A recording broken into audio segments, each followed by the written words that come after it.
사도신경 하심으로 오늘 기도회를 시작하도록 하겠습니다. 나는 전능하신 아버지 하나님 천지의 창조주를 믿습니다. 나는 그의 유일하신 아들 우리 주 예수 그리스도를 믿습니다. 그는 성령으로 잉태되어 동정녀 마리아에게서 나시고 본디오 빌라도에게 고난을 받아 십자가에 못 박혀 죽으시고 장사된 지 사흘 만에 죽은 자 가운데서 다시 살아나셨으며 하늘에 오르시어 전능하신 아버지 하나님 우편에 앉아 계시다가 거기로부터 살아있는 자와 죽은 자를 심판하러 오십니다. 나는 성령을 믿으며 거룩한 공교회와 성도의 교제와 죄를 용서받는 것과 몸의 부활과 영생을 믿습니다.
변찮는 주님의 사랑과 거룩한 보혈의 공로를 우리 다 찬양을 합시다. 주님을 만나볼 때까지 예수는 우리를 깨끗게 하시는 주시니 그의 피 우리를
주시니 그의 피 우리를 눈보다 더디게 하셨네. 십자가 단단히 붙잡고 날마다 이기며 나가세. 머리에 면류관 쓰고서 주 앞에 찬양할 때까지 예수는 우리를 깨끗게 하시는 주시니 그의 피 우리를 눈보다 더디게 하셨네.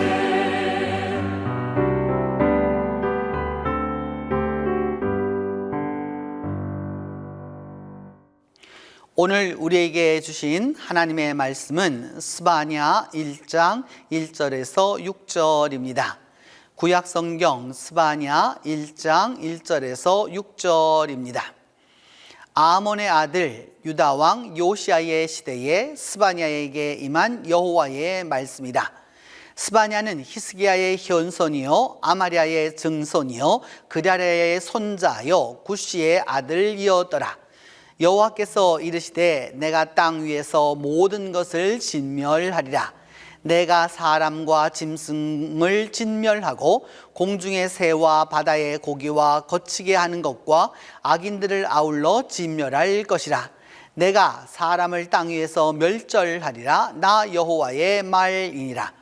내가 유다와 예루살렘의 모든 주민들 위에 손을 펴서 남아있는 바알을 그곳에서 멸절하며 그마림이란 이름과 및 그 제사장들을 아울러 멸절하며 또 지붕에서 하늘의 뭇별에게 경배하는 자들과 경배하며 여호와께 맹세하면서 말감을 가리켜 맹세하는 자들과 여호와를 배반하고 따르지 아니한 자들과 여호와를 찾지도 아니하며 구하지도 아니한 자들을 멸절하리라. 오늘 우리에게 주신 말씀은 스바냐 1장 1절로 6절입니다. 스바냐라고 하는 그 예언자는 그 아주 독특한 이름을 갖고 있죠. 그 짜판이라고 하는 숨기다라고 하는 말이 있습니다. 그러니까 숨기다라고 하는 히브리어와 그래서 여기서 이게 스반이라는 말이 나왔고요. 그 다음에 그 야라고 하는 말은 그 여호와라고 하는 말이죠. 그래서 하나님께서 숨겨 놓으셨다. 또 내지는 하나님이 숨겨 놓은 자, 또 이렇게 하나님이 감추어 놓은 자라고 하는 그런 아주 소중하고도 신앙적인 이름을 가진 예언자입니다. 근데 이 예언자는 그 구체적으로 그 시대를 언명했습니다. 히스기야의 그 현손이라고도 말하고 아마랴의 증손이고 그랴랴의 손자고 구시의 아들이었다라고 이렇게 말을 하고 있습니다. 그러니까 왕족 출신의 그 예언자였다라고 하는 것을 우리는 알 수 있습니다. 그러니까 그래서 그 당시에 그러니까 왕족 출신으로 당시에 왕이었던 요시아와 스바냐의 관계는 우리로 말하면은 7촌 정도 되는 그런 관계였습니다. 622년에 요시아의 종교 개혁과 722년에 북왕국이 멸망했던 것을 생각해 보면 이 스바냐의 그 예언이라고 하는 것은 북왕국 이스라엘의 멸망이 지난 다음 꼭 100년이 흐른 후에 요시아의 종교 개혁과 상당히 많은 부분에 있어서 그 연관이 있다라고 하는 것을 알 수 있습니다. 이 요시아의 종교 개혁이 가능했었던 그 이유는 스바냐 시대를 우리가 알아보기 위하여서 스바냐는 아직까지 무엇을 얘기하고 있느냐 하면은 유다의 그 멸망을 완전히 멸망되는 것을 말하고 있을 때가 아니었습니다. 주전 626년에 갈대아가 공식적으로 그러니까 제2 바벨론 제국이 그 공식적으로 등장해서 느부갓네살에 의해서 완전히 이 아시리아를 몰아내고 이제 제국을 건설함으로써 이제 그 유다에 대한 힘이 조금 약화된다고 할 수 있겠죠. 그래서 그 이전까지 75년 동안을 무려 75년 동안을 아시리아 제국에 의해서 그 완전히 지배받았고 학대받았고 또 그렇게 신앙적으로 보면 완전히 암흑기를 지났었던 바로 그런 시대였었는데 이제 갈대아 제국이 등장하게 됩니다. 이 갈대아 제국이 등장함으로써 이제 아시리아는 물러가고 이제 새로운 제국 이제 드디어 그 바벨론이 오게 된 것이죠. 이 바벨론이 그래서 구체적으로 좀 더 들어오기 이전에, 그러니까 완전히 유다에까지 그 힘을 뻗치기 이전까지의 유다는 아주 잠시 동안에 우리로 말하면 숨을 쉬게 됩니다. 바로 그때가 누구의 시절이었느냐? 요시아의 시절이었습니다. 요시아는 8살의 왕위에 올라갔었기 때문에 그의 모후에 의해서 이게 정치가 이루어졌죠. 성경에 나오는 급이라라고 말하는 우리로 말로 하면은 태우라고 번역된 이들에 의해서 정치가 이루어졌다가 드디어 이 종교 개혁을 이루게 되는 것이죠. 그 종교 개혁을 이루게 되었었을 때에 그 종교 개혁을 아주 구체적으로 거기에 대해서 옹호해주고 또 더불어서 그 종교개혁이 성공할 수 있도록 도와주는 선지자가 바로 누구냐 하면은 스바냐라고 할 수 있습니다. 이 스바냐의 말씀이 주어지기 위하여서 우리가 보아야 할 것은 두 가지입니다. 항상 이 스바냐는 여호와의 말씀이다라고 하는 말씀을 상당히 많이 말하고요. 여호와의 말씀이다 라고 하는 말씀을 많이 하고, 두 번째는 여호와의 날이라 이런 말을 참 많이 합니다. 그 여호와의 날이라고 하는 것은 말일이라고 번역을 했는데 끝날이라고 하는 뜻이 되겠죠. 그 다음에 다가올 날이라고도 말하고 또는 훗날이라고도 말하고 또 그날이라고도 말하면서, 그래서 그 여호와의 날, 심판의 날이 반드시 있다라고 하는 것을 계속해서 이야기하게 됩니다. 이것을 알기 위하여서 여러분, 성경은 나와 있지는 않지만 그래도 잠깐 이렇게 좀 생각을 해봐야 될 것은, 무려 주전 722년, 그러니까 북왕국 이스라엘이 완전히 멸망하고 말았죠. 그 사르곤 2세라고 하는 아시리아의 대왕에 의해서 완전히 멸망했습니다. 그래서 북왕국 10지파가 다 흩어져서 어디로 갔는지 모르게 그들은 이게 이주 정책을 썼기 때문에 이렇게 해서 완전히 나라가 멸망했고 민족 자체도 사라지고 지파도 사라지고 말았습니다.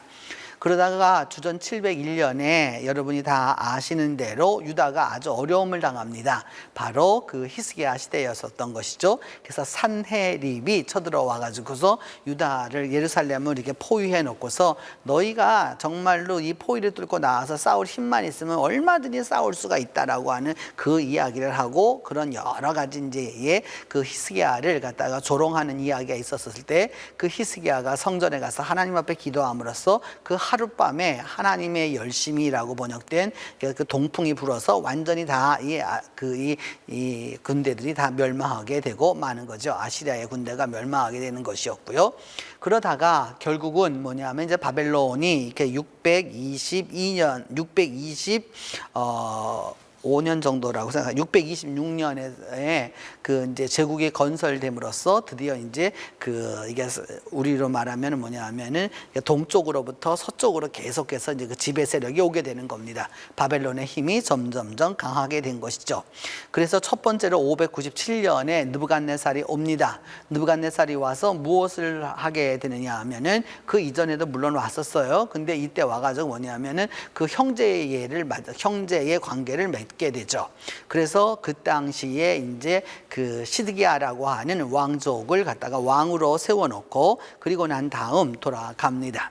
근데 이 시드기야는 그 바벨론에 의해서 왕이 되었지만 자기의 왕된 것에 대하여서 그 강제로 왕으로 만들어놓은 바벨론에 대하여서 좋은 생각을 갖지 않았습니다. 당시 일어나는 국제 정세에는 그 동북 쪽에서 내려오는 이 바벨론의 세력이라고 하는 것은 아주 어마어마한 세력이었는데, 당시 이집트는 약 약화되는 세력이었습니다. 그래서 이 둘이 같이 이게 할 수 없는 그런 상황이었음에도 불구하고 유다는 어느 쪽을 선택했느냐? 결국은 이집트를 선택하고 맙니다. 결국 이렇게 되자 그 이집트와 손을 잡았다라고 하는 그 이야기를 듣게 되자 꼭 우리나라의 그 청태종이 우리나라의 그 여러분 이게 병자호란이나 정묘호란에서 들어와서 그렇게 했던 것처럼 이제 아주 강력하게 달려옵니다. 달려와서 587년에 드디어 유다는 멸망하고 맙니다. 그 멸망하였을 때 어떻게 되었느냐? 성전이 다 부수어졌고요. 그 다음에 예루살렘 성벽이 다 무너져 내렸고요. 그 다음에 성전에 사용되었던 그 많은 귀명들과 그 모든 것, 이게 성전이라고 하는 것이 여러분 그냥 종교적인 행사만 하는 것이 아니었거든요. 보석과 이게 요새와 같은 곳인데 그 모든 것을 다 가져가고 그 다음에 또 똑똑한 젊은이들도 데려가고 기술자들도 데려가고 이 모든 사람들을 이렇게 다 잡아가게 되고 맙니다. 그리고 난 다음 그 50년이 흐른 다음에 페르시아 제국의 고레스라고 하는 사이프러스라고 하는 고레스라고 하는 이제 왕이 나오게 되죠. 이게 고레스가 나타나게 되어서 드디어 이제 돌아가도록 이렇게 만들어 줍니다. 그렇게 만들어 주었었을 때 그 이전에 이 유다인들은 어떻게 하였는지 오늘 본문이 말하고 있는 것입니다. 그 오늘 본문이 말하는 바대로 하면은 4절에 보면 이들은 그 유다가 그렇게 그러니까 이스라엘이 멸망하는 것을 유다가 보았음에도 불구하고 유다는 여전히 바알과 아세라를 섬겼습니다. 바알과 아세라를 섬겼고요. 그 다음에 5절을 보면은 하늘의 1월 성신을 섬겼다는 거죠. 하늘의 1월 성신을 섬겨서 하늘의 달도 섬기고 해도 섬기고 별들도 섬겨서 그래서 온갖 신들을 다 이렇게 섬겼다라고 하는 걸 알 수 있습니다. 그러면서 그들만 섬긴 것이 아니라 하나님도 섬겼죠. 여호와도 섬기는 자들이 있었습니다. 그러니까 양쪽에 이게 우리를 말하면 쉽게 말하면 양다리를 걸쳐놓고서 이렇게 살았던 것이죠.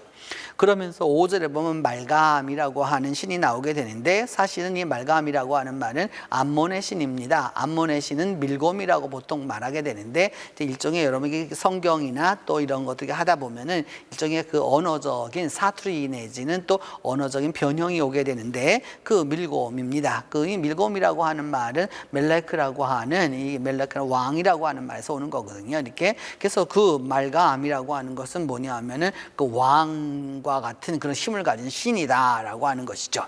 그러면서 이런 일들 바알과 아세라를 섬기고 1월 성신을 섬기고 또 그것도 섬기면서 하나님도 섬기고 말간까지 섬기는 이런 이들에 대하여서 하나님은 어떻게 하시겠느냐? 멸절하시겠다라고 말씀하는 겁니다. 하나님이 완전히 멸절이라고 하는 것은 그것을 다시는 찾을 수 없도록 만든다는 것이죠. 왜냐하면 하나님을 찾지도 아니했고 구하지도 아니한 자들이기 때문입니다. 하나님을 믿어요. 그럼에도 불구하고 여전히 이러한 우상에게서 벗어나지 못하고 있다라고 하는 것을 알 수 있습니다. 결국 그래서 그들은 하나님을 찾지도 않았고 구하지도 아니했기 때문에 결국은 종교개혁을 이루었지만 결국은 그 시간이 40년이 못 되어서 결국 나라가 멸망하는 꼴을 당하고 마는 것이죠. 여러분, 믿음의 삶이라고 하는 것은 우리가 꼭 기억해야 하는 것은 무엇이냐? 하나님을 섬기면서도 하나님에게 온전히 집중하지 아니하고 또 그 하나님에게 온전히 순종하지 않을 때 문제가 생기는 거죠. 내외간에도 마찬가지고 회사에서도 마찬가지고 또 다 마찬가지잖아요, 여러분. 그와 관계를 신의를 맺어서 부부로 살아가는 사람이면 부부가 서로에게 상대에 대하여서 신의가 있어야 되는 거고, 회사에 다니는 사람도 그 회사의 사람이면 그 회사에 충실해야 되는 건데, 회사 사람이 이 회사의 것을 가지고서 다른 회사에도 갖다 알려주고 뭐 이렇게 되면 문제가 되는 것이죠. 결국 그것이 뭐냐? 신앙적 어휘로 말하면 우상 숭배입니다. 하나님을 올바로 섬기지 못했기 때문이었던 것이죠. 하나님은 우리에게 반드시 기회를 주십니다. 그리고 돌이킬 그 기회를 허락하시고 시간도 허락해 주십니다. 그런데 그 일을 올바로 행하지 아니하였을 때 하나님은 멸절하실 수밖에 없습니다. 하나님의 그 멸절함이 있고 나서야 이스라엘이 드디어 깨어지게 되는 것이죠. 유다도 그때서야 깨우치게 되는 것이죠. 그 고난의 현장에 내려가 보고 밑바닥에 내려가 보고 더 이상 내려갈 수 없는 환경이 되어야 인간이 깨닫는다라고 하는 것은 참 인간은 어리석은 존재다라고 밖에 할 수가 없습니다. 여러분, 우리는 이 당시 살았던 사람들의 미래를 알고 있습니다. 그러나 그들은 미래를 알지 못했기 때문에 여러 가지로 방황의 길을 갔었던 것이죠. 그런데 우리는 그들의 미래를 압니다. 그러면 그들이 잘못 갔던 길을 보고서 우리의 길을 올바로 세울 수 있어야 하는 것이죠. 우리도 미래가 불확실하다고 여전히 그들과 같이 동일한 것을 행한다면 결국 우리 또한 그들이 갔었던 그 결과를 얻을 수밖에 없는 것입니다. 오늘 하루를 살아가면서 믿음의 길을 가면서 우리 모두가 다 하나님이 숨겨놓으신 것과 같은, 하나님이 몰래 이렇게 감추어 두신 것과 같은, 하나님이 그래서 그렇게 아끼고 있는 것과 같은 스바냐와 같은 그런 인생이 또 인물이 되기를 바라는 것입니다. 함께 기도하겠습니다. 첫 번째는 하나님이 우리 가운데 거하심을 우리가 체험할 수 있도록 위하여서 기도하겠습니다. 하나님이 우리 가운데 계셔서 우리가 하나님 안에서 나아갈 수 있도록 위하여서 기도합니다.